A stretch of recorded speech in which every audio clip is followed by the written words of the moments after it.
Are you tired of chasing down updates in Smartsheet? Learn how to send an update request in under 60 seconds. First, locate your sheet and select the target row. Then, fill in the recipient details and message before sending. Go to your Smartsheet homepage.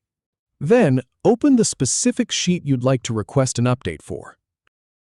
Now, select the row you want to update.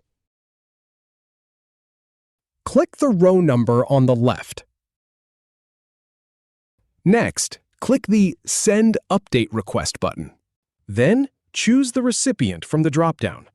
Enter the recipient's email address in the field. Edit the subject if needed, and you can customize the message.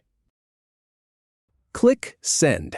The recipient gets an email with a secure link. If you have any feedback or if any info is inaccurate, please leave a comment below. We'll do our best to answer or redo the video if needed. Thanks for watching.